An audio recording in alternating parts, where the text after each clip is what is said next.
이 거룩한 주일에 허락하신 하나님의 말씀 함께 보겠습니다. 베드로전서 4장 12절에서 19절 말씀입니다.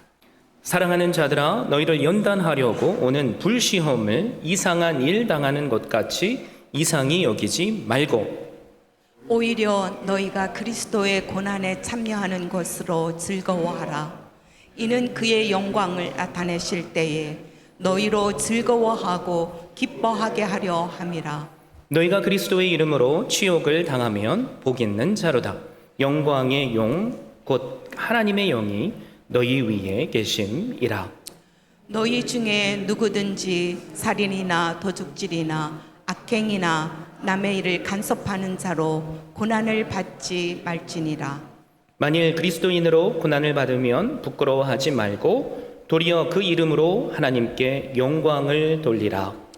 하나님의 집에서 심판을 시작할 때가 되었나니 만일 우리에게 먼저 하면 하나님의 복종을 순종하지 아니하는 자들의 그 마지막은 어떠하며 또 의인이 겨우 구원을 받으면 경건하지 아니한 자와 죄인은 어디에 서리요. 그러므로 하나님의 뜻으로 고난을 받은 자들은 또한 선을 행하는 가운데에 그 영혼을 미쁘신 창조주께 의탁할지어다. 아멘.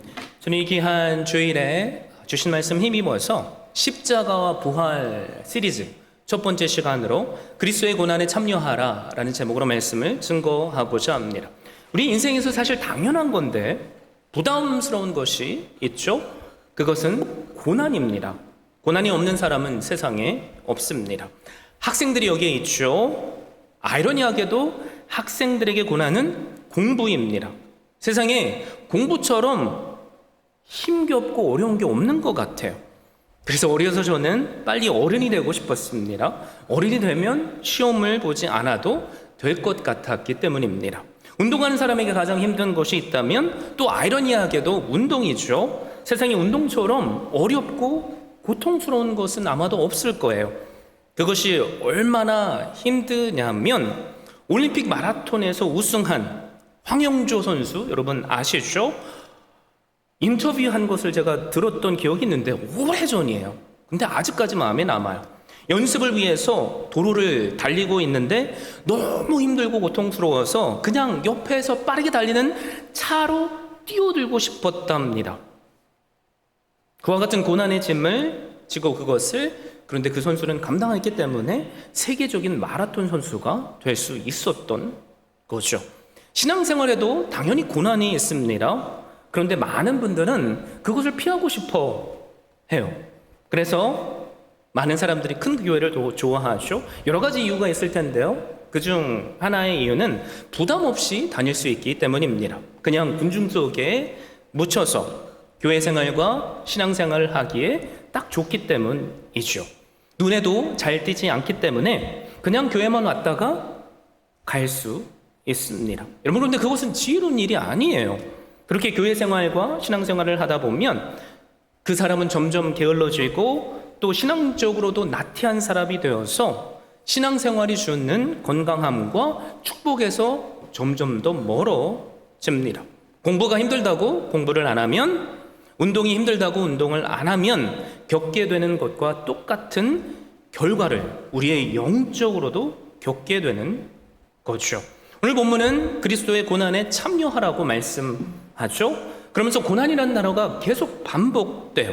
그리고 또 고난을 불시험이라고 표현합니다. 마치 불처럼 모든 것을 한순간에 앗아갈 것 같은 것이기에 불시험이라고 말씀한 겁니다. 근데 베드로는 우리가 받지 말아야 할 고난도 있다고 말하죠. 15절 16절 말씀을 보세요. 너희 중에 누구든지 살인이나 도둑질이나 악행이나 남의 일을 간섭하는 자로 고난을 받지 말려니와 만일 그리스도인으로 고난을 받으면 부끄러워하지 말고 도리어 그 이름으로 하나님께 영광을 돌리라. 우리가 받지 말아야 할 고난이 뭐죠? 살인이나 도둑질이나 악행이나 남을 간섭하는 자로 고난을 받지 말래요. 즉 요약하자면 죄로 인한 고난은 받지 말라는 겁니다. 그런데 우리가 받아야 할 고난이 있어요. 그것은 그리스도인으로 받는 고난입니다. 주님은 그래서 요한복음 15장 19절에서 이렇게 말씀하셨죠. 너희가 세상에 속하였으면 세상이 자기의 것을 사랑할 것이나 너희는 세상에 속한 자가 아니요 도리어 내가 너희를 세상에서 택하였기 때문에 세상이 너희를 미워하느니라. 우리가 하나님의 택하심의 은혜를 받아 하나님의 자녀가 되었다면 그 순간 하나님을 대적하는 세상은 우리를 미워합니다. 그런데 하나님은 우리를 택하여 구원하셨을 뿐만이 아니라 우리를 그 미워하는 세상 속으로 보내셨어요. 우리를 거룩한 제사장으로 삼아주셨죠. 우리를 미워하는 세상 속에서 또 뿌리도 내리게 하셨습니다.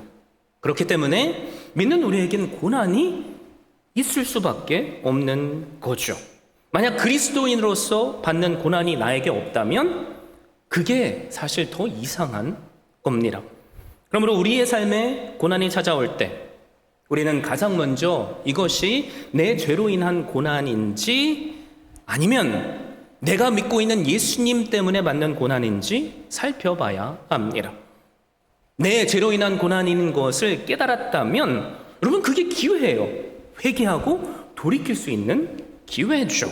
그런데 나의 죄 때문이 아니라 내가 그리스도인의 부모이기 때문에 내가 그리스도인으로서 남편이고 아내이기 때문에 내가 그리스도인 직장인이기 때문에 내가 그리스도인으로서 직분을 맡은 자이기 때문에 받는 고난이라면 부끄러워할 것이 아니죠.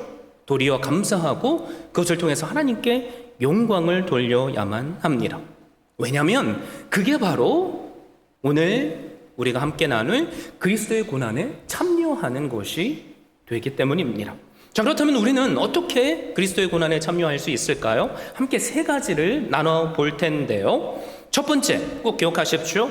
고난이 올 때 우리는 그것을 이상하게 여기지 말아야만 합니다. 그래서 12절 말씀 우리 함께 한 목소리로 읽을까요? 시작. 사랑하는 자들아 너희를 연단하려고 오는 불시험을 이상한 일 당하는 것 같이 이상히 여기지 말고. 여러분, 우리에게 고난이 찾아올 때 우리가 할 수 있는 가장 원초적인 반응은 이상하게 여기는 거예요. 죄로 인해 고난이 오면 이상하게 여길 이유가 없죠. 그런데 죄 때문이 아닙니다. 하나님의 말씀대로 순종하는데 그리고 열심을 내는데 고난이 우리에게 찾아올 수 있어요. 그런데 답을 우리는 쉽게 못 찾을 때가 있죠. 성경 속의 인물을 보세요. 가장 떠오르는 인물이 누구죠? 욥입니다. 욥은 한순간에 모든 재산을 잃었어요. 사랑하는 가족들도 다 잃어버렸습니다. 엎침대 저친격으로 친구들마저 찾아와서 네가 그렇게 된 것은 네 안에 무슨 숨겨진 죄가 있기 때문이야 라고 말합니다. 욥은 아니라고 했지만 정작 자신 스스로도 내가 왜 고난을 당하는지 알 수가 없었습니다. 여러분, 이처럼 우리가 당하는 고난이 왜 나에게 임하는가 알 수 없을 때가 있어요. 그럴 때 주님은 우리에게 뭐라고 말씀하시죠? 이상히 여기지 말라 십니다. 그러면서 베드로가 12절에 어떤 말로 시작을 하죠? 놀랍게도 사랑하는 자들아 라는 말로 시작해요. 불시험을 당하는 자들이 있는데 그들이 사랑받는 자랍니다. 우리가 고난에 처하게 된 것은 하나님께서 우리를 사랑하시지 않으셔서가 아니라는 거죠. 또 하나님이 우리를 지켜주시지 않기 때문도 아닙니다. 하나님께서 우리를 사랑하시기 때문에 때때로 고난을 허락하세요.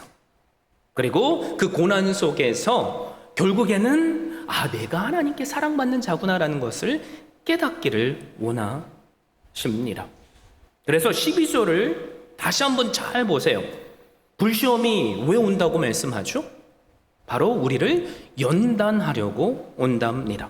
쇠는 담금질을 통해서 더욱 단단해지죠. 금이나 은은 불을 통과해야만 더 순도가 높아집니다.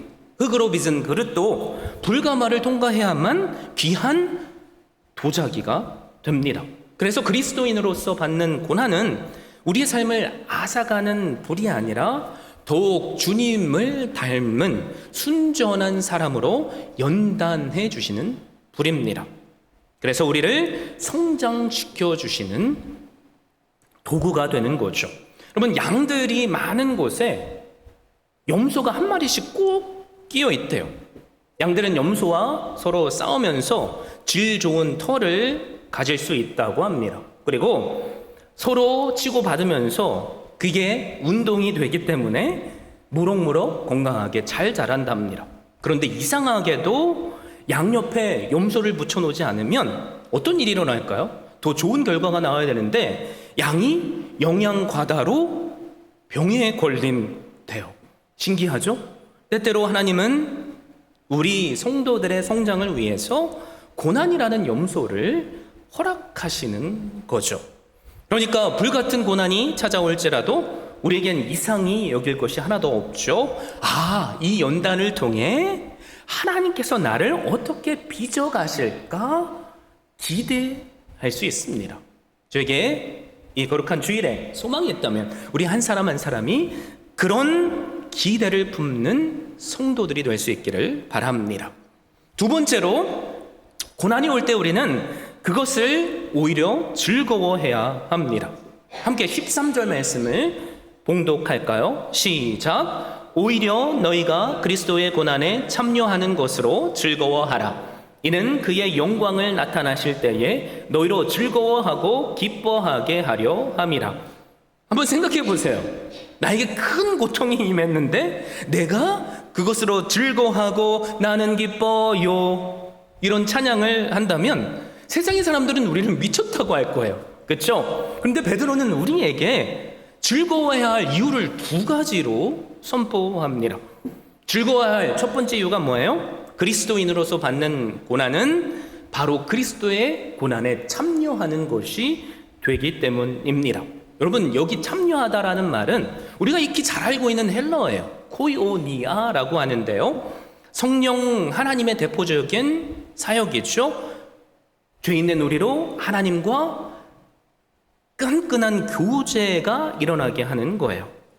그리스도께서 우리를 위해서 고난을 받으셨잖아요. 그리고 우리가 만약 예수 그리스도를 위해 고난을 받는다면 우리 안에 그분과의 끈끈한 코이오니아, 뭐예요? 교제가 이루어진다는 거죠. 예수 그리스도께서 십자가의 고난을 통해서 하나님의 영광에 이르셨죠. 그런데 놀라운 것은 우리가 예수님의 고난에 참여하면 우리도 그 영광에 결국 참여하게 된답니다. 그래서 로마서 8장 18절에 뭐라고 선포하죠? 생각하건대 현재의 고난은 장차 우리에게 나타날 영광과 비교할 수 없도다 라고 말씀해요. 그리스도의 고난에 참여하는 것이 우리에겐 결국 영광이 되기 때문에 우리는 즐거워할 수 있는 거죠. 즐거워해야 할 두 번째 이유를 14절이 말씀하고 있는데요, 제가 여러분께 읽어드립니다. 너희가 그리스도의 이름으로 치욕을 당하면 복 있는 자로다. 영광의 영 곧 하나님의 영이 너희 위에 계심이라. 우리가 고난을 받을 때 영광의 영, 성령 하나님께서 우리와 함께 하신답니다. 그러니까 즐거워하라는 거죠. 여러분, 요즘 우리가 새벽마다 묵상하는 성경 말씀이 있죠? 다들 아실 거예요. 에스겔서예요. 특별히 에스겔서 10장을 보면 이스라엘의 죄로 인해 하나님의 영광이 성전을 떠나시는 장면이 기록되어 있습니다. 여러분, 그런데 이 떠나가신 하나님의 영이 언제 우리에게 임했죠? 특별히 신약의 상징적인 사건이 있는데요, 그게 마태복음 3장 16절 17절이에요. 제가 여러분께 읽어드립니다. 예수께서 세례를 받으시고 곧 물에서 올라오실새 하늘이 열리고 하나님의 성령이 비둘기같이 내려 자기 위에 임하심을 보시더니 하늘로부터 소리가 있어 말씀하시되 이는 내 사랑하는 아들이요 내 사랑하는 자라 하시니라.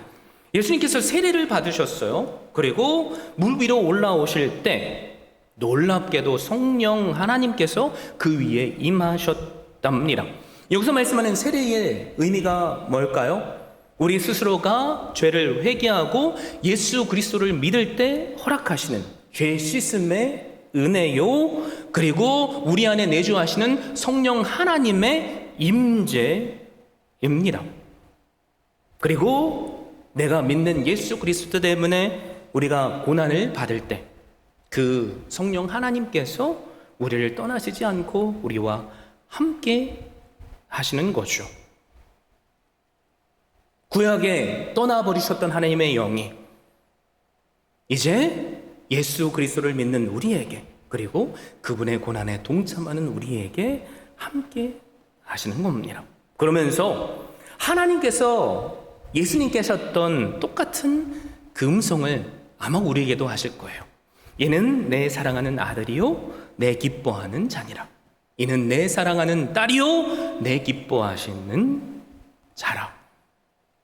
여러분, 어느 교회에서 되게 유명한 골프 선수죠. 여기 골프 좋아하시는 분 있으면 다들 아실 거예요. 최경주 선수를 모시고 집회를 했습니다.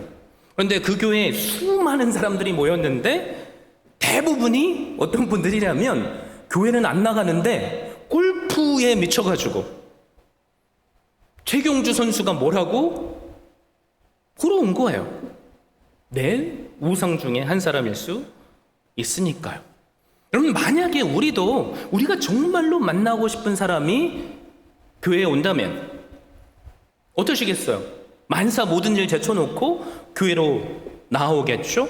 여기 아이들이 많은데 아이들이 좋아하는 아이돌, K-팝 가수, 만약에 우리 교회에 온다고 생각해 보세요. 밤잠을 못 이루고 그날만 손꼽아서 기다릴 거예요. 그죠? 여러분, 그런데 우리가 예배드리러 나오는 그 자리에 성령 하나님께서 우리를 찾아와 주시고 만나 주신대요. 여러분, 그것처럼 더 큰 영광이 어디 있겠어요? 그래서 우리는 내가 고난을 당할 때 나는 혼자가 아니라는 것을 알고 성령 하나님 때문에 즐거워할 수 있는 거예요. 고난 가운데 혹시 계세요? 힘드신 분 계십니까? 여러분, 혼자가 아니에요. 성령 하나님께서 함께 하세요. 그 함께 하시는 그 성령님의 뭐예요? 주시는 위로로 평안을 누리시고 또 즐거워할 수 있기를 바랍니다. 자, 세 번째, 고난이 우리에게 올 때 우리는 하나님께 우리 자신을 의탁해야 돼요. 그게 19절 말씀인데요. 우리 함께 한 목소리로 읽어볼까요? 시작! 그러므로 하나님의 뜻대로 고난을 받는 자들은 또한 선을 행하는 가운데에 그 영혼을 미쁘신 창조주께 의탁할지어다. 여러분, 이 19절의 말씀을 제대로 이해하려면 앞에 나오는 17절, 18절 말씀을 우리가 제대로 알아야만 돼요. 제가 17절, 18절 말씀을 읽어드릴게요. 무슨 뜻인지 한번 생각해 보세요. 하나님의 집에서 심판을 시작할 때가 되었나니 만일 우리에게 먼저 하면 하나님의 복음을 순종하지 아니하는 자들의 그 마지막은 어떠하며 또 의인이 겨우 구원을 받으면 경건하지 아니한 자와 죄인은 어디에 서리요? 하나님의 집에서 심판이 시작된답니다. 하나님의 집은 어디죠? 교회와 성도들을 말하죠. 그러면 교회와 성도들에게 임하는 심판은 뭡니까? 우리가 계속 살펴보고 있는 뭐예요? 불같은 시험이에요. 우리로 멸망에 이르게 하는 심판이 아니라는 거죠. 그리고 18절 말씀에 의인이 겨우 구원을 받는다라고 말하죠. 여러분, 여기에 겨우라는 말 때문에 우리가 오해하기 쉬운데 이 말은 어렵게라는 뜻이 있어요. 예수 그리스도의 십자가의 사랑을 믿음으로 우리는 모두 죄 사함의 은혜를 받았습니다. 그리고 구원을 받았어요. 우리를 향하는 그 구원은 그 어떤 것도 끊을 수 없습니다. 여러분, 그런데 우리가 이 땅에 살면서 천성을 향해서 그 신앙의 여정을 가고 있는 거죠. 그 여정 가운데 우리는 불같은 시험과 고난을 통과해야만 해요. 여러분, 그런데 그 불같은 시험과 고난을 통과하는 그 과정처럼 힘겨운 또 어려운 고난을 거쳐가는 성도들이 있는데 하나님을 믿지 않는 자들은 심판의 때를 어떻게 면할 수 있겠느냐, 이 말입니다. 그래서 이 말씀의 핵심은 뭐죠? 성도로서 예비하신 천국을 향해 가는 여정이 고난의 연속이라는 거예요. 그 길은 결코 쉽지 않다는 거죠. 그래서 19절 말씀, 쉽지 않은 걸 아니까 하나님께서 우리에게 뭐라고 말씀하세요? 네 입으로 안 돼. 너 해봤잖아. 그러니까 나를 의지해 라고 말하는 겁니다. 미쁘신 하나님을 의탁하래요. 미쁘시다는 것은 신실하다는 의미입니다. 결코 변하지 않는 헤세드의 사랑을 의미해요. 믿음직스럽다는 거죠. 여러분이 만약에 병에 걸렸다고 생각해 보십시오. 내 지혜와 내 능력으로는 내 병을 스스로 고칠 수 없어요. 그런데 나를 누구보다도 사랑하고 내가 전문의로서 의지하는 의사를 만나면 나는 사실 내가 가진 병에 대해서 더 이상 알 필요가 없어요. 알 수도 없고요. 그냥 그 의사에게 내 몸을 의탁하면 됩니다. 그렇죠? 하물며 우리를 창조하시고 우리의 일거수일투족을 다 하시고 우리의 머리카락까지도 세시는 하나님을 믿는데 우리가 그 하나님께 의탁하지 못할 게 뭐가 있겠어요? 여러분, 우리는 알고 싶어도 내가 당하는 고난이 왜 오는지 이해할 수 없을 때가 있어요. 어떻게 대처해야 되는지 능력이 없다고 느껴질 때가 너무나도 많습니다. 여러분, 그런데 그럼에도 불구하고 누가 우리와 함께 하신다고요? 우리가 믿음으로 의탁할 하나님이 함께 계세요. 그래서 하나님은 결국 의탁하는 그 한 사람을 복된 자리로 인도해 주십니다. 그 대표적인 성경적인 예가 누구예요? 우리가 조금 전에 살펴본 욥이에요. 욥기의 마지막 장이죠. 42장 10절을 보면 이렇게 말씀해요. 욥이 그의 친구들을 위하여 기도할 때 여호와께서 욥의 곤경을 돌이키시고 여호와께서 욥에게 이전 모든 소요보다 갑절이나 주신지라. 욥이 고난을 통해 하나님의 신실하심을 깨닫고 심지어 나를 비판했던 친구들을 하나님께 의탁하며 기도하니까 성경은 뭐라고 증거하죠? 하나님께서 그에게 갑절의 복을 주셨대요. 야, 진짜 갑절의 복을 주셨을까요? 욥기 1장에 보면 욥의 처음 소유는 양이 7,000마리였습니다. 약대가 3,000마리, 소가 500결이, 암나귀가 500결이었어요. 고난 후 욥의 소유는 욥기 42장을 보면 양이 14,000마리입니다. 약대가 6,000마리예요. 소가 1,000결이, 암결이가 1,000결이가 되었어요. 놀랍죠? 하나님께서 갑절의 축복을 주신 겁니다. 그런데 이상한 게 있어. 욥의 자녀를 보면 처음에 아들 7과 딸 3이 있었습니다. 그런데 그들이 고난의 처음에 다 죽고 말았죠. 그런데 고난 후에 욥은 갑절의 복을 받으려면 14명의 아들과 딸 6을 받아야 돼요. 그런데 욥기 42장 13절은 다시 아들 7과 딸 3을 낳았다고 말씀합니다. 갑절의 복이 아닌 것처럼 보이죠? 자녀의 수에서는 갑절의 복을 받지 못한 것처럼 성경은 말씀하니까요. 성경이 틀렸습니까? 여러분, 아니에요. 우리가 내 자녀가 죽었다고 그 자녀의 삶은 끝이 아니죠. 그들은 어디에 있습니까? 천국에 이미 하나님과 함께 있어요. 그렇죠? 그러니까 천국에 있는 아들, 딸들과 새롭게 주신 아들, 딸들을 합하면 딱 2배 갑절의 복을 주신 거예요. 여러분, 놀랍지 않습니까? 하나님은 이처럼 한치의 실수가 없으신 분이고요. 이것을 통해서 우리로 무엇을 깨닫게 하죠? 우리가 가고 있는 그 천성을 향해 가는 그 길은 참된 진리의 길이라는 겁니다. 과거에 영국에 조지라는 왕이 있었대. 한 도자기 공장을 방문하게 됐는데요. 2개의 꽃병이 특별히 전시되어 있었답니다. 그 꽃병들은 분명 같은 원료로 만들어졌어요. 똑같은 스타일과 무늬를 띠고 있었습니다. 그런데 하나는 윤기가 흐르고 생동감이 넘쳐요. 반대로 다른 하나는 흐릿한 빛을 띤 채 아주 볼품없는 모습을 하고 있었습니다. 왕이 궁금해서 그 이유를 물었고 관리인은 이렇게 대답을 하죠. 저는 이유는 간단합니다. 하나는 불에 구워졌고 다른 하나는 구워지지 않았습니다. 시련은 인생을 윤기 있게 하고 생동감 있게 한다는 것을 보여주기 위해 특별히 전시한 것입니다. 사랑하는 성도 여러분, 예수님께서 우리를 이렇게 특별하게 빚어주시기 위해서 우리를 대신해서 십자가를 지셨어요. 침뱉음과 그리고 모진 고난과 치욕을 당하셨습니다.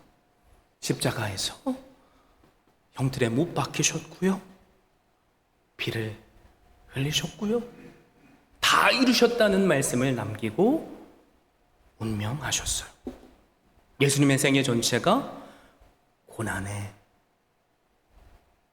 연속이었습니다. 여러분, 그런데 그 고난 때문에 우리가 구원을 받은 거잖아요. 우리가 내가 죄인임을 깨닫고 예수 그리스도를 믿는 믿음으로 그분께서 허락하시는 영원한 생명을 누리게 되었습니다. 그래서 예수님의 죽음은 끝이 아니에요. 예수님은 죽은 지 3일 만에 다시 부활하셨습니다. 그리고 그분을 믿는 모든 자들에게 부활의 첫 열매가 되셨습니다.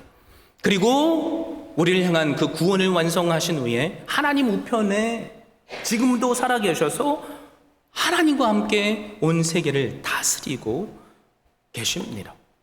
그리고 그분께서 다시 오신대요.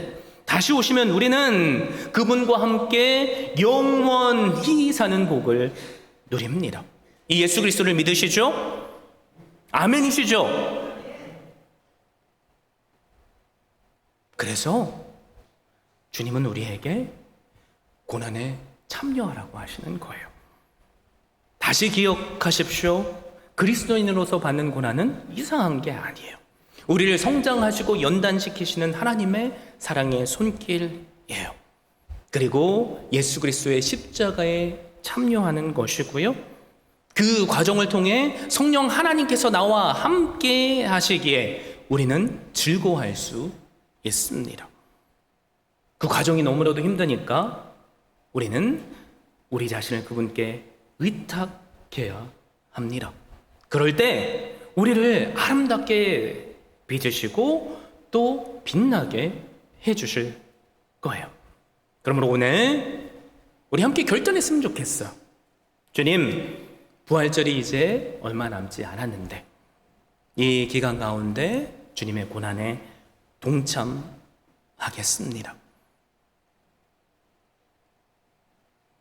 바라는 것이 있다면 그 과정 가운데 저와 함께 하여 주시고 욥에게 허락하셨던 것처럼 결국에는 갑절의 복으로 함께 하여 주시옵소서.